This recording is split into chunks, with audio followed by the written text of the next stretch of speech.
Genially est un outil pour créer toutes sortes de contenus en ligne, images, posters, présentations, infographies, guides, enrichis d'animations, d'interactivités et de contenus web externes.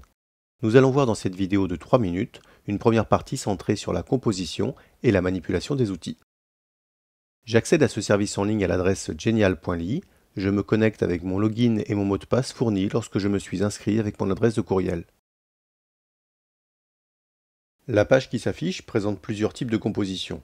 En fait, ce sont toutes les mêmes, il n'y a que les dimensions qui changent. Vous trouverez ici une multitude de modèles et d'idées. C'est une bonne base pour voir ce qu'il est possible de faire avec Genially.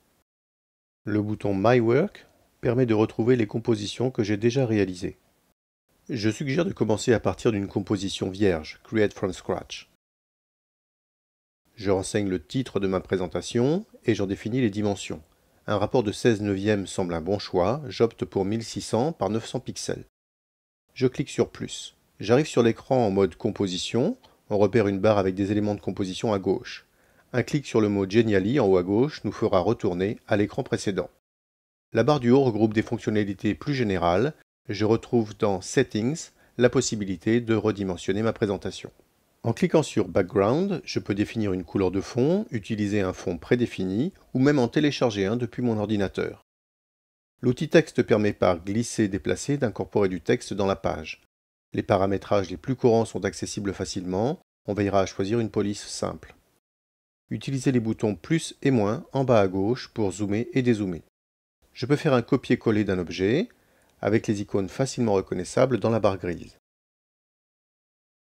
Lorsque deux éléments sont alignés, un trait en pointillé apparaît. J'insère une image depuis mon ordinateur en cliquant sur Image et en faisant un glisser-déposer. Je la place ici dans le coin supérieur droit.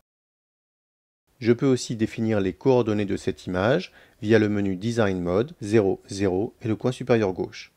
Je l'agrandis et j'observe qu'elle se superpose au texte. Je la place donc en arrière-plan. Je place de la même façon d'autres images, remarquez la possibilité de les recadrer avec le bouton Crop.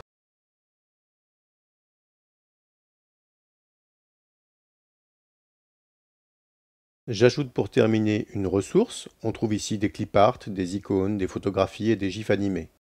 On peut utiliser le moteur de recherche. J'insère enfin un marqueur dans le menu Interactivity. Il regroupe toutes sortes d'icônes qui nous serviront dans la seconde vidéo sur les interactions et les animations. Cliquez enfin sur Preview pour passer en mode de visualisation. Ces présentations sont prévues pour un affichage écran, tout est sauvegardé en ligne. Il faut passer à la version payante pour télécharger votre Genially en PDF ou bien au format HTML5.